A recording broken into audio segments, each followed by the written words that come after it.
Hey guys, I'm back for a video today. Today I'm doing a video for a contest for John's channel. His channel is called Vinylizer.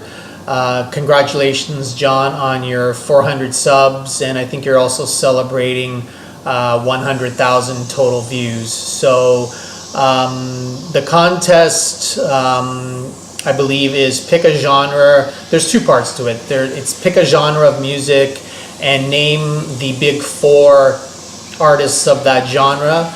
And then the second part is create sort of a fantasy festival and have like 10 bands or artists in the lineup for that festival. So the genre that I picked, it's a genre that I've shown artists from before, but it's not a genre that gets shown a lot in the VC. Doug at Fat City Vinyl, he's the reggae expert, and I really I love watching his videos because I'm also a big fan of reggae, but Doug really knows reggae extremely well, so I pick up a lot of tips from him. So I chose reggae, and the big four, as far as I'm concerned, and this can differ between different people. So obviously the king of reggae, Bob Marley, and this is Bob Marley's album Survival, which is one of my favorite Bob Marley albums. I think most people know Exodus, Catch a Fire, and some of those albums a little bit more, but this album is fantastic. Zimbabwe is a personal favorite of mine. So I have a lot of albums to show, so I'm not going to say a lot about each one, but Bob Marley is my first of the big four of reggae. The second of the big four of reggae, affiliation with Bob Marley and former Whaler, Peter Tosh, and this is Peter Tosh's debut solo album, Legalize It.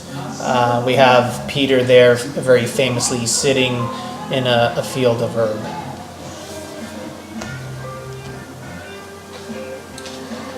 Next, we have a reggae artist who made his own albums but was also quite well known, probably even more known for artists that he produced. We have Lee Scratch Perry.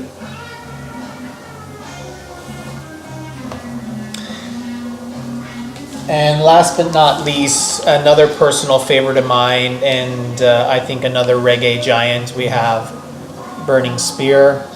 This is Burning Spear. It's a comp that I have. Harder Than the Best, I believe this one's called. Yeah, Harder Than the Best. I think it's a play on one of his songs, Harder Than the Rest. Okay, so that's my big four reggae artists. Now for the festival, what I decided to do is I picked the year 1968 and decided to curate something called Psychfest 68.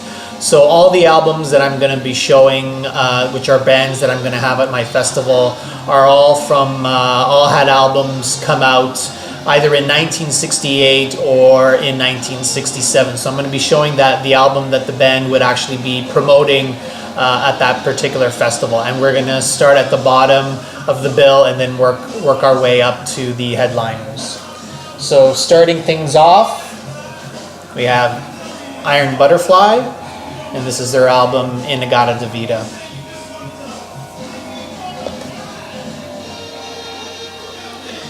Next, after Iron Butterfly, we have the Zombies.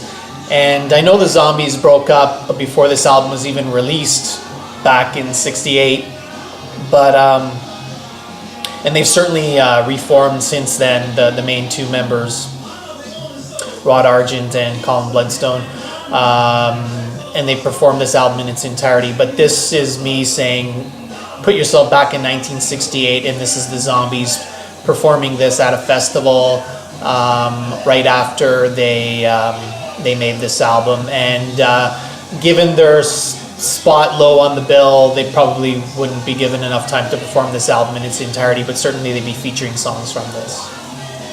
So Iron Butterfly, the Zombies, then followed by the Moody Blues and their album at the time, In the Search of the Lost Chord.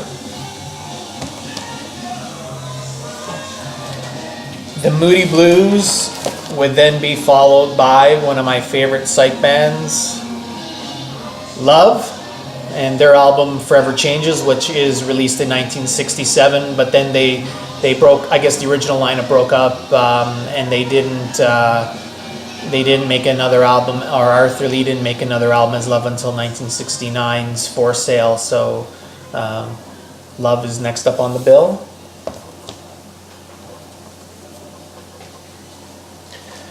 Love is then followed by The Byrds, and this is their album from 68, early part of 68, The Notorious Byrd Brothers. So David Crosby had already left the band at this point, replaced by The Horse.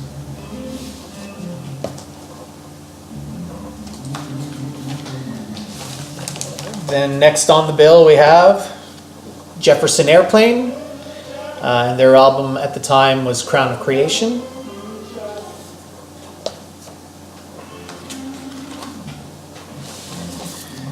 Jefferson Airplane would then be followed by the Kinks, and their album Village Green Preservation Society.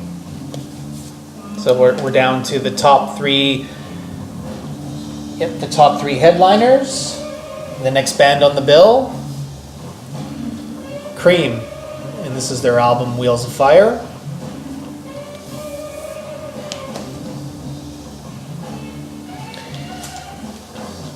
Next on the bill, Cream is followed by The Doors, and this of course is Waiting for the Sun. And the headliner, there can really only be one headliner, in my opinion, in 1968. He's playing in the background, Jimi Hendrix. Jimi Hendrix Experience, this Electric Ladyland. So that's the Psychfest 1968. Get your tickets while you can. I think they're going to be going pretty quickly. I think that's a pretty good lineup. It was a bit of a mishmash in terms of who came before what other band, but certainly had to have Hendrix, The Doors, and Cream up there near the top. So thanks a lot for watching, guys, and we'll see you next time.